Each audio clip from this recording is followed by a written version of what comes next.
আসসালামু আলাইকুম। জনাব মোহাম্মদ নবাব হোসেন, আপনাকে গ্রেড লিংকে স্বাগত জানাচ্ছি।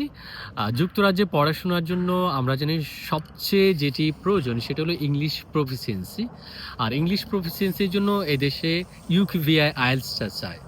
আমরা বিভিন্ন সময় দেখেছি যে শিক্ষার্থীরা জেনারেল আইএলটিএসও দিয়ে থাকে, একাডেমিক যেটা নরমাল যে আইএলটিএস সেটা। যুক্তরাজ্যে আসার জন্য আপনি শিক্ষার্থীদের উদ্দেশ্যে কোন আইএলটিএসটাকে সাজেস্ট করবেন? আচ্ছা। প্রথমত হচ্ছে আমাদের ইউকেতে আসার জন্য যেহেতু আমাদের একটা ইংলিশ টেস্ট প্রয়োজন হয়, সেক্ষেত্রে ম্যাক্সিমাম প্রায়োরিটি হচ্ছে আইএলটিএস। তো সেক্ষেত্রে আমরা অনেকে হচ্ছে আইএলটিএস কিন্তু ২ রকমের হয়। একটা হচ্ছে ২ রকম বলতে এখানে ২ টা ভাগ আছে। একটা হচ্ছে আমার একাডেমিক আর একটা হচ্ছে জেনারেল জিটি। আমি সেটার কথা বলতেছি না। এছাড়াও ২ টা ফরমেট হয়। একটা হচ্ছে ইউকেবিএ আইএলটিএস আর একটা হচ্ছে নরমাল রেগুলার আইএলটিএস। ইউকেবিএ আইএলটিএসটা মূলত হচ্ছে যারা ইউকেতে আসতে চায় তাদের জন্য। হ্যাঁ, নরমাল আইএলটিএস দিয়েও ইউকেতে আসা যায়। বাট আপনার যখন ইউকিউবে আইএলটিএসটা আপনি যখন দিবেন, সেক্ষেত্রে হবে কি তারা ধরে নেবে যে এই স্টুডেন্টটা ডিটারমাইন্ড সে ইউকেতে আসবে। সো পরবর্তীতে যখন তারা কোশ্চেন করবে যে হোয়াই ইউ চুজ ইউকে, এই যে কেন আপনি ইউকে চুজ করতেছেন, তারা কিন্তু অলরেডি আনসারটা পাচ্ছে যে সে হ্যাঁ স্টুডেন্টটা ইউকেতে আসতে চাচ্ছে, সেই জন্য সে ইউকিউবে আইএলটিএসটা দিছে। আর আরেকটা বিষয় হচ্ছে শুধু এটা না, এটা তো একটা মনস্তান্ত্রিক বিষয়। এছাড়াও আপনি যখন অ্যাপ্লাই করবেন ইউনিভার্সিটিতে, দেখবেন ইউনিভার্সিটিগুলো রিক্রুটমেন্ট থাকবে, অনেক ইউনিভার্সিটি রিক্রুটমেন্ট থাকে যারা ইউকিউবিআই আইএলটিএসটা তারা হচ্ছে চাচ্ছে। আবার অনেক সময় হয় কি দেখা গেছে আমাদের ইউকেতে আসার জন্য মিনিমাম 6 পয়েন্ট লাগে, নো ব্যান্ড 5.5। বাট আপনি যখন ইউকিউবে আইএলটিএসটা দিবেন, সেক্ষেত্রে আপনি যদি 5.5 পান ওভারঅল, নো ব্যান্ড 5, সেক্ষেত্রেও কিন্তু তারা একটা সুযোগ দেয়। ফ্রি ইংলিশ একটা সেশন আছে, ওটা কমপ্লিট করলে তারা আপনি কিন্তু ইউকে আসতে পারবেন। বাট আপনি যদি নরমাল আইএলটিএসটা দেন, সেক্ষেত্রে কিন্তু 5.5 হলে তারা অ্যাপ্লাইয়ের কোনো সুযোগটাই দিবে না। সো ইউকিউবে এটা দিলে কিন্তু আমি 5.5, অনেক স্টুডেন্ট আছে অনেক কষ্ট করে, অনেক পরিশ্রম করে আইএলটিএস এর জন্য, কিন্তু কোনোভাবেই সে 5.5 এর বেশি তুলতে পারতেছে না, 6 তার আসতেছে না। সেক্ষেত্রে কিন্তু তার কিন্তু এই সুবিধাটা হবে, সে যে ইকুইবিআই দেয় এবং 5.5 নো ব্যান্ড 5 যদি পায়, সেক্ষেত্রেও তার একটা অপরচুনিটি কিন্তু থাকতেছে ইউকেতে কেন আসার। ইউকিউবে আইএলটিএস? এটা কি এজন্যই কি যে ইউকিউবে আইএলটিএসটা ভিডিও রেকর্ডেড থাকে? ইয়া, এটাই কি মেইন কারণ? এক্সাক্টলি। আসলে ইউটিউবে আইএলটিএসটা একটু তারা সব ক্যামেরা থাকে ওখানে, ওটা রেকর্ডেড থাকে। সেক্ষেত্রে তারা বুঝে যে না, এখানে যারা আইএলটিএস এক্সামটা দিচ্ছে সে একটা জেনুইন স্টুডেন্ট, এবং যেহেতু এটা একটা রেকর্ডেড, আপনার সবকিছু তারা ডিটেইলস দেখতে কিন্তু পাবে। রেকর্ডেড দেখতে পাচ্ছে যে আপনি রাইটিং, রিডিং, লিসনিং এর সময় আপনি এদিক সেদিক তাকাইছেন কিনা, বা আপনার কনসেন্ট্রেট ছিল কিনা, বা সবকিছু কিন্তু তারা এটা অবজার্ভ করতে পারতেছে। সো সেই কারণে কিন্তু তারা আগে থেকে এটা জানে যে হ্যাঁ, হ্যাঁ স্টুডেন্ট, ওকে জেনুইন স্টুডেন্ট। এটা নিয়ে কিন্তু পরবর্তীতে আর সমস্যা হয় না। নরমাল আইএলটিএস এর ক্ষেত্রে যেটা হয় আরকি। এখন এই এই যে শিক্ষার্থীরা আইএলটিএস দিবে, আইএলটিএস দেওয়ার জন্য আমরা বিভিন্ন সময় দেখেছি আইএলটিএস এক্সামে ভালো করার জন্য কিছু ট্রিকস আছে, কিছু টেকনিকস আছে। আপনি যদি শিক্ষার্থীদের উদ্দেশ্যে কিছু টিপস বলতেন। আচ্ছা, ঠিক আছে। আমি আইএলটিএস এর যদি ৪ টা পার্ট, একটা লিসেনিং, রিডিং, রাইটিং আর স্পিকিং, আমি একটা পার্ট করে আসতেছি।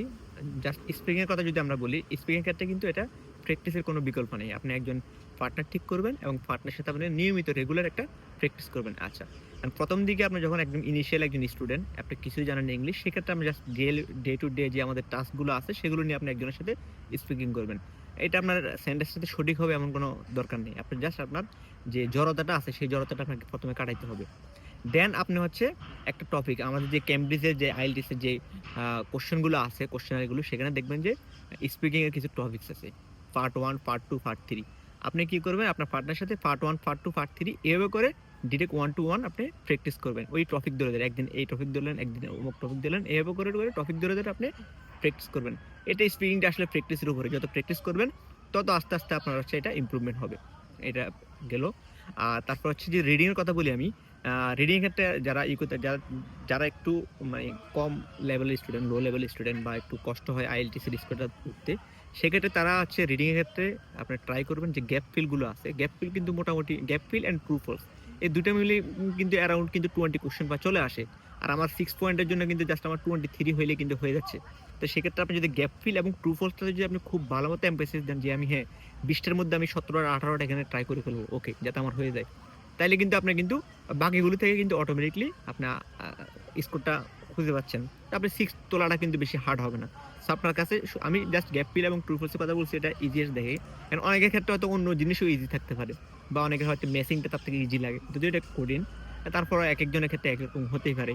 তো সেক্ষেত্রে আপনার যেটা আপনার কমফোর্টেবল যে ইয়েটা, যেহেতু গ্যাপ ফিল এবং ট্রু ফলস ইজিলি পাওয়া যায়, সেক্ষেত্রে এই দুটোর প্রতি যদি আপনি বেশি ফোকাস করেন, সেক্ষেত্রে আপনি ইজিলি কিন্তু আপনার টার্গেটের যে 6 মিনিমাম এটা আপনি তুলতে পারবেন।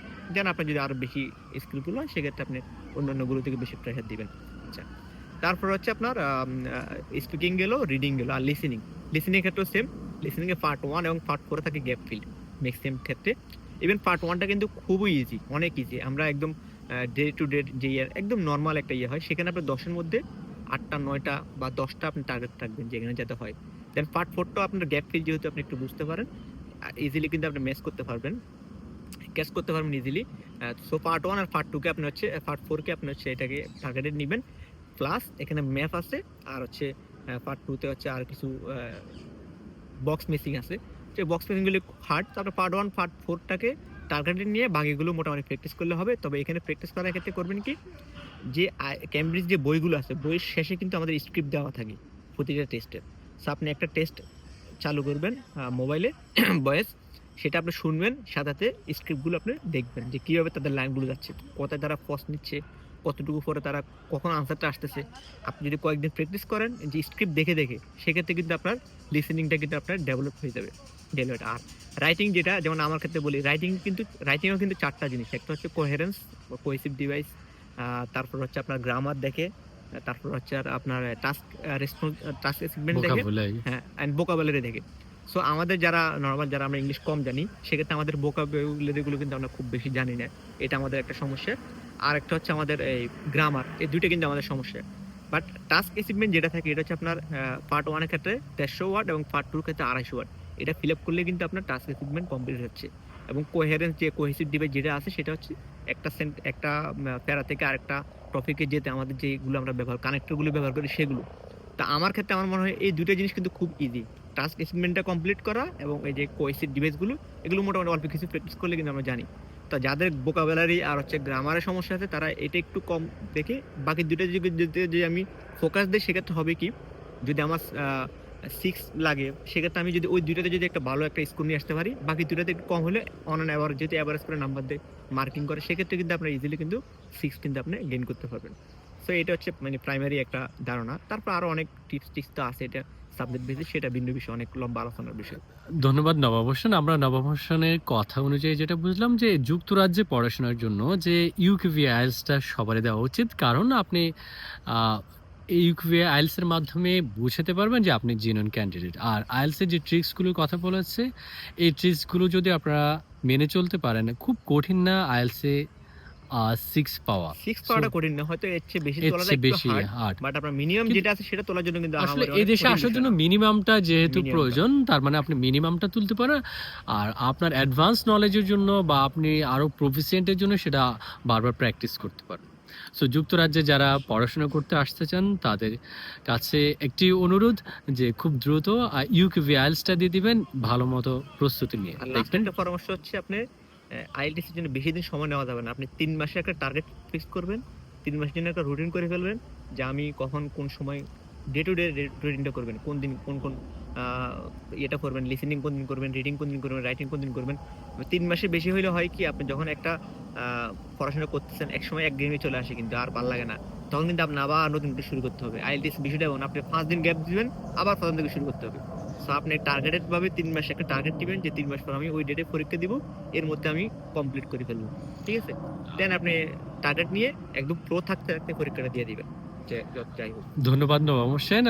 আমাদের শিক্ষার্থী যারা যুক্তরাজ্যে পড়াশোনা করতে আসতে চান, তাদের জন্য মূল্যবান পরামর্শ দেওয়ায় আশা করি শিক্ষার্থীরা যে মূল্যবান পরামর্শগুলো দেওয়া হয়েছে সেগুলো মেনে নিজের যে প্রত্যাশিত স্কোর সেটা তুলে যুক্তরাজ্যে স্বপ্নের দেশে পড়াশোনা করতে আসবেন, সে প্রত্যাশা আজকের মতো বিদায় যাচ্ছি। আপনারা সকলে ভালো থাকুন, সুস্থ থাকুন। আল্লাহ হাফেজ।